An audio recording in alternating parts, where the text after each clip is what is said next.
Amen. Amen.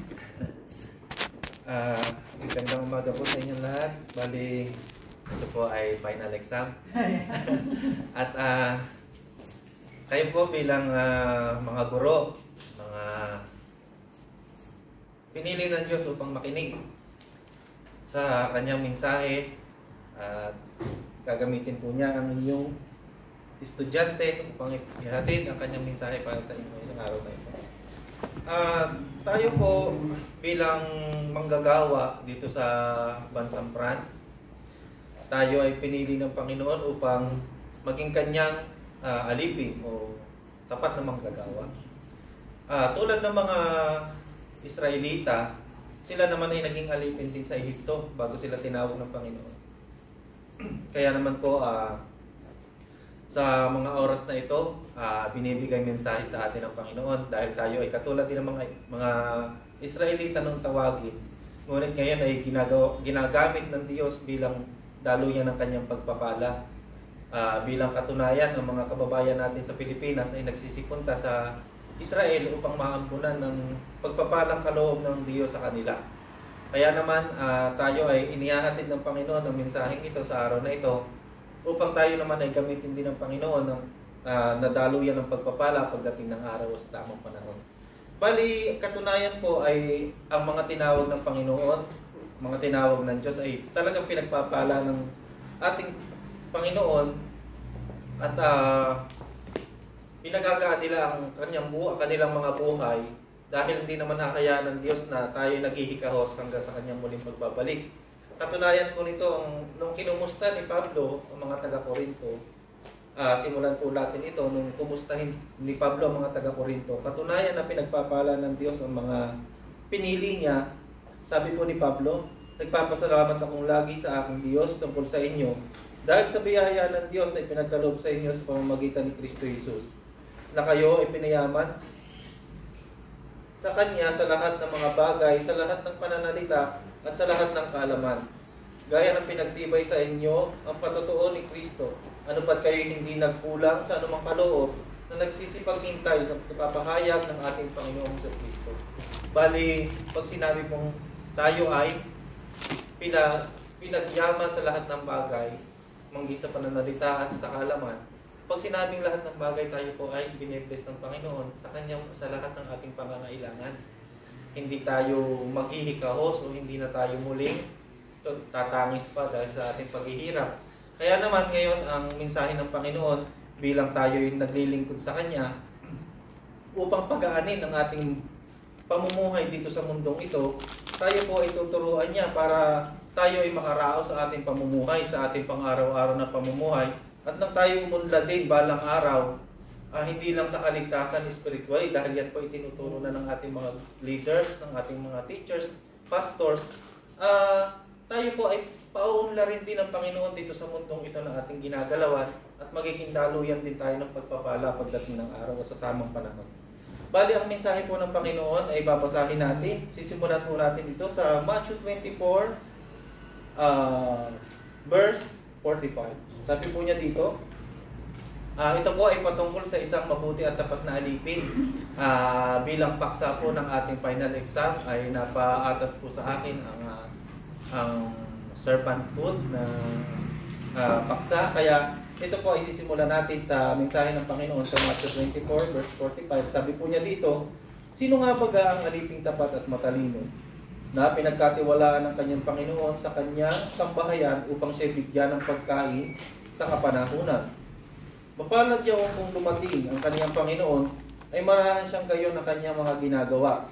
Katotohanan ang sinasabi ko sa inyo na sa kanya ipagkakatiwala ang lahat ng kanyang mga pag-aari. Datapat ang masamang, kung ang aliping yon ay masama, ay magsabi sa kanyang puso, magtatagal ang Panginoon at magsisimulang bugbugin ang kanyang mga alipin at makikipagkainan at makikipag-inuman sa mga lasing. Darating ang Panginoon ng alipin niyaon at sa araw na hindi niya hinihintay at oras na hindi niya nalalaman. At siya'y babaakin at isasama ang kanyang bahagi sa mga pagpaimbabaw at doon na nga ang pagtangis at magangalit ng ngipin. Sabi po ng Panginoon, sino nga baga ang tapat at matalinong alipin? Bali, kung tayo pala ay bilang isang manggagawa o alipin ng Panginoon. Ito po ay tinuro sa atin ng ating mga pastors, mga leaders. Bali po ay, sabi po ay, kailangan maging tapat tayo sa Panginoon upang tayo ay kaluguran nila. Ganon din naman po, dahil tinuro na po ito sa atin sa spiritually, ganon din naman po dito sa lupa, kung saan tayo nabubuhay, maging tapat tayo sa mga pinagkaloob sa atin ng Panginoon, katulad ng ating mga amo. Kapag nakita nila na tayo tapat sa kanila at ginagawa natin ang kanilang mga nais gawin, tayo magkakatiwalaan nila kung ano yung meron sila, ang gamit nila. Kaya nga tayo may mga susi ng ating mga amo dahil pinagkakatiwala niya sa atin ang kanilang mga kagamitan. Ganun po ang ibig sabihin ng Panginoon. Dahil kung meron po tayo niyan, magiging maayos ang ating buhay. Magkakaroon tayo ng sahod sa buwan-buwan dahil meron tayong maayos na trabaho. At dahil po dyan, makakaraos tayo sa ating mga pangangailangan. At dahil nakakaraos tayo sa ating pangangailangan, tuturo din ng Panginoon kung paano tayo dapat meron tayong goal sa ating buhay. Katulad na rin ang goal natin na tayo ay maligtas, makamta natin ang kaligtasan. Kailangan din nating magkaroon ng goal sa ating buhay dito sa mundong ito. Kaya tuloy po natin ang sinasabi ng Panginoon, ang sabi po niya, kung magkagayon ay makakatulad ng kaharian ng langit sa 10 dalaga na kinuha ang kanilang mga ilawan at nagsilabas upang salubungin ang kanyang kasintahang lalaki. At ang 5 sa kanila'y mangmang at ang 5'ay matatalino. Dadapot ng dalhin ng mga mangmang ang kanilang mga ilawan ay hindi sila nangagdala ng langis. Datapot ang matatalino ay nangagdala ng langis sa kanilang sisidlan kasama ng kanilang mga ilawan. Samantalang nagtatagal nga ang kasintahang lalaki at nangagantok silang lahat at nangakatulog. Datapot pagkahating gabi ay may sumigaw at narito ang kasintahang lalaki ay nagsilabas upang salubungin siya. Nang magkagayoy nagsipagbangong lahat ang mga dalagang yaon at pinag-igi ang kanilang mga ilawan. At sinabi ng mga mangmang sa matatalino, bigyan niyo kami ng inyong langis, sapagkat nangamamatay na ang aming mga ilawan. Datapot nagsisagot ang mga matatalino at nagsasabi, baka sakaling hindi magkasya sa amin at sa inyo. Magsiparoon muna kayo sa nangbibili at magsibili kayo ng ganang sa inyo. At samantalang sila'y nagsiparoon sa pagbili at dumating ang kasintahang lalaki at ang mga naghahanda ay nagsipasok na kasama niya sa piging ng kasalan at sinara ang pintuan. Pagkatapos ay nagsirating naman ang mga dalaga na nagsisabi, Panginoon, buksan niyo po dito kayo mga nakikilan. Sabi ng Panginoon. Ito po ay tunuro sa atin ng mga leaders, sa aming mga estudyante na ito po upang makamtan ang kaligtasan, kailangan ay bitbit namin ang kaliwanagan o ang ilaw. Kailangan ay dala-dala namin equip kami ng Word of God para tayo ay mga maligtas pagdating ng ating Panginoon o ng kasintahang lalaki na binabanggit dito ng Panginoon. Subalit dito rin po sa lupa, kailangan din po natin maging equip ng kaalaman kung paano tayo magkakaroon ng maayos na pamumuhay na itinuturo ng Panginoong Hesus. Dahil kung kailangan po na maging equip tayo spiritually, kailangan equip din tayo physically sa ating mga pangangailangan. Tulad po niyan, kung tayo ay meron ng trabaho, meron na pinagkaloob ng Panginoong Hesus, pinagharian tayo ng Diyos, ginawa tayong tapat at matalinong alipin, hindi niya, nais niyang magpatuloy tayo sa mga goal natin sa buhay. Hindi noong bata pa lang tayo, meron tayong mga pangarap kung ano tayo maging sa ating pagtanda. Dahil minsan, pagka tayo nagbinata na at nagkaasawa na, nakakalimutan na natin ang ating mga goals sa ating buhay.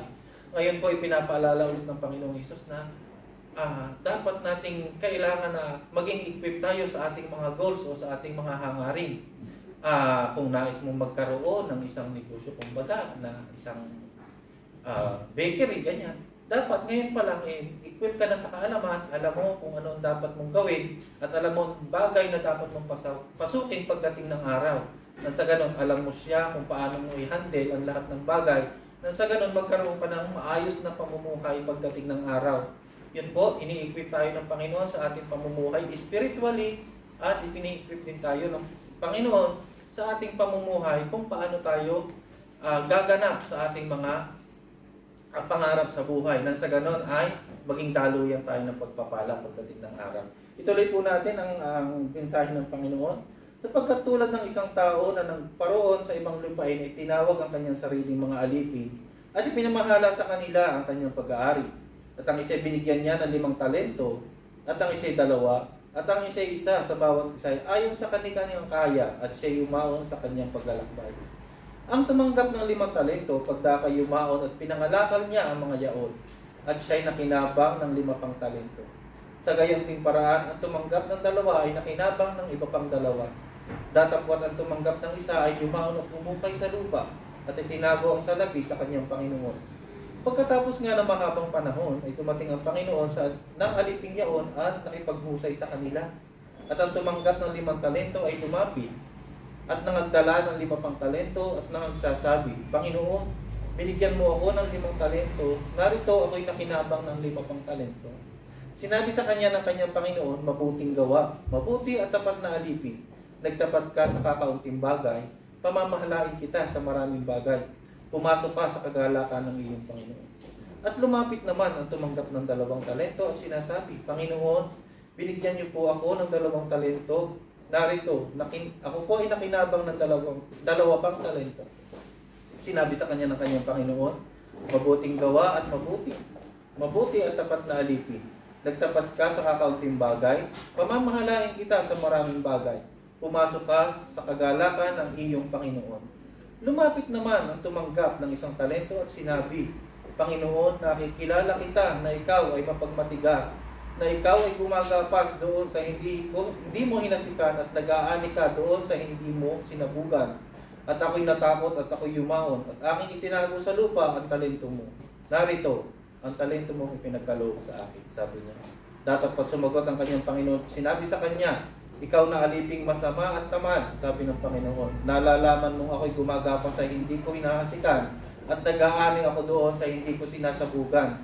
Ganyan pala ibinigay mo sana ang aking salapi sa nagsisipangalakal ng salapi at nang sa ganon ay pagdating ay tinanggap ko sana ang ganang akin, sabi ng Panginoon. Ito po ay mensahe ng Panginoon tulad nating pinagkakalooban niya ng biyaya.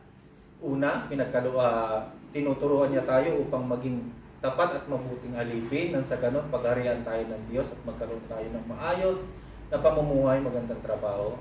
Pangalawa, pinapaalala niya na dapat tayo ay equip sa lahat ng bagay, Word of God, para sa kaligtasan, at equip din tayo ng kaalaman dito sa mundo ito. At ngayon po, kung tayo ay kumikita na, dapat tinuturo din ng Panginoon kung paano dapat natin pag-iingatan ang mga biyayang pinagkakaloob niya sa atin.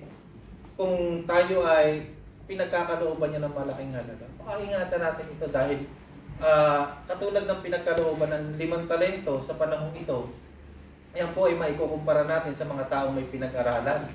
Sumasahod sila ng malaki katulad ng sabihin natin, isang engineer. At itong pinagkalooban ng 2 talento, sabihin natin, isang guro o isang teacher. At yan namang pinagkakalooban ng 1 talento, yan po yung mga minimum rate o yung kumikita ng sapat para sa kanilang kabubuhay. Sabihin natin yung nagpatayo ng 5 talento ay nagpatayo ng construction supply dahil yun ang kanyang, doon siya equip. Sabi nga ng Panginoon, maging equip ka. Diba? Sabi niya kanina, maging equip tayo sa Word of God para sa kaligtasan at sa mundong ito, maging equip tayo sa ating future. Ngayon, sabihin natin, nagpatayo ng construction supply itong si engineer. Ito namang siguro, may mga estudyante yan, nagpatayo ng food supply. Ngayon naman, tayo bilang normal na kumikita o pinagkakalooban ng 1 denaryo, pagdating natin dito sa bansang France, maisip natin ano ba yung ating kauna-unahang ginawa sa ating sinusweldo o sa kaloob sa atin ng Panginoon. Siguro po hanggang sa ngayon, may mga tumatangis pa kahit may mga trabaho na naghihirap pa rin dahil nakakalimutan natin ang itinuturo ng ating Panginoon na dapat natin pakaingatan ang bagay na pinagkaloob niya. Ang sabi po, sa pinagkalooban ng 5 denaryo, ipinangalakal niya agad ito, sabi ng Panginoon. Kaya mapalad yung mga tao na pagkalooban ng halaga na naipangalakal nila o nadaragdagan ang kanilang mga kinikita. Na sa ganon, ito hindi nababawasan at yung palang kaligayahan na nararamdaman natin pag tayo ay umasenso na, yan pala'y pakikibahagi lang o pakikihati lang natin sa kaligayahan ng Panginoon na nagkaloob sa atin ng biyayang ito.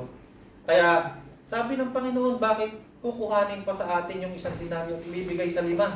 Ganong hindi naman natin alam kung nangyayari ba ito sa atin. Maaari natin sabihin, bakit nanakawin ba sa akin ang 1 denaryo ang pinagkakaloob ng Panginoon? Hindi po nagturo ng ganyan ang ating Panginoon, hindi po yan nagturo ng kasamaan, kundi purong kabutihan.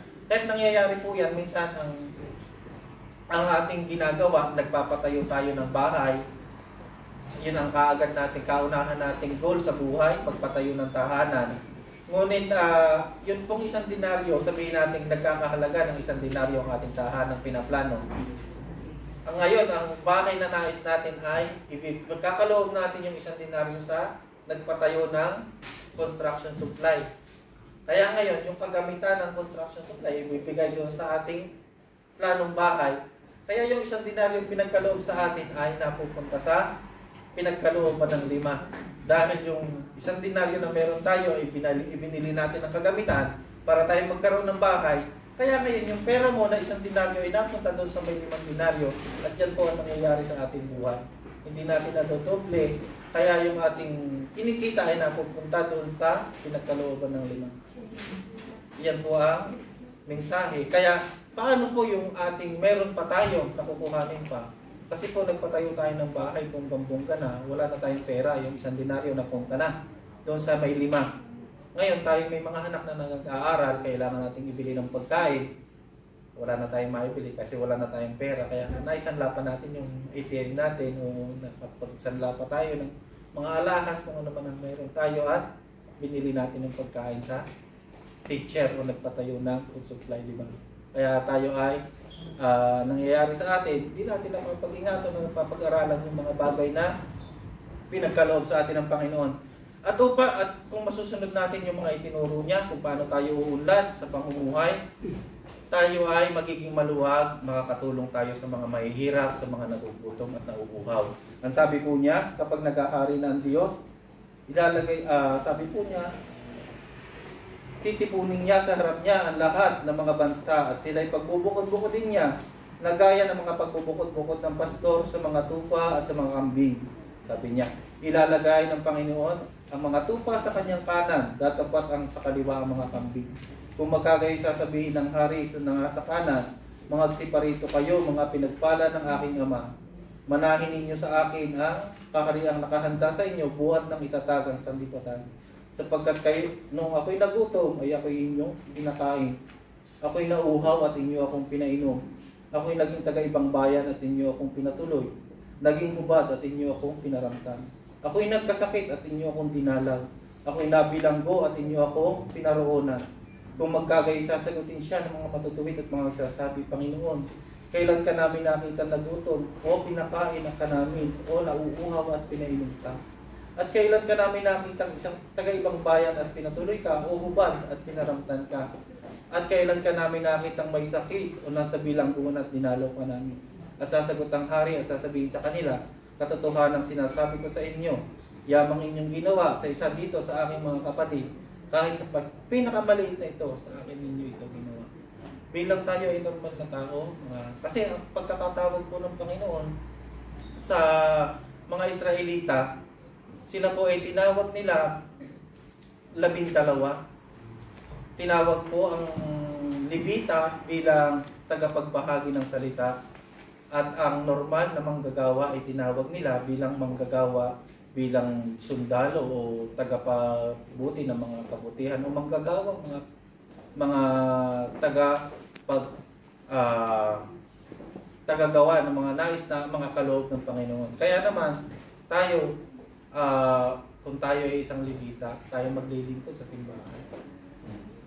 At kung tayo ay isang manggagawa o tagapakinig, tayo ay maglilingkod ng tapat sa mga pinagkaloob ng ating Panginoon sa atin. Nang sa ganon, tayo nakakapaglingkod din sa Diyos at naibalik natin sa Panginoon ang ating mga pagpapalang pinagkakaloob niya sa atin. Katulad na lang noong time na nakikinig si Maria sa Panginoon at naalumihanan itong si Marta na sabi niya, Panginoon, wala bang anuman sa inyo na itong si Maria ay nakaupo lang at nakikinig sa inyo. Sabi niya, kung natatandaan niyo po niya, ninyo yan at nabasa ninyo. Sabi po ng Panginoon, Marta, huwag kang mabalisa dahil pinili ni Maria ang mas mabuti, sabi ng Panginoon. Kaya kung makikinig tayo ng salita ng Diyos sa mga teachers natin, sa mga pastor, at susundin natin ito po ay magiging baon natin sa ating buhay. At yung tinuro ng Panginoon na ito po ay sinasabi niya na katotohanan na nais niya ay tayo maglingkod hindi lamang sa simbahan, maging sa labas at pagpakain tayo ng ating kahit ng mga naguguhaw at magpainom tayo sa mga naguguhaw at magpakain sa mga nagugutom. Yan po ang nais niyang paglingkod.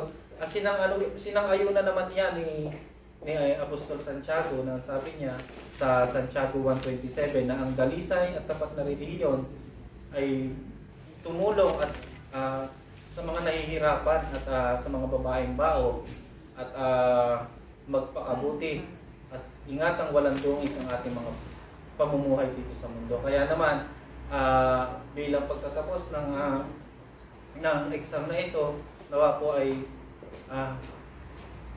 naibahagi sa inyo ang mensahe ng Panginoon bilang isang estudyante ninyo at ako po ay nagpapasalamat sa inyong pagtuturo sa akin. Maraming pong salamat at yan po ang mensahe ng Panginoon.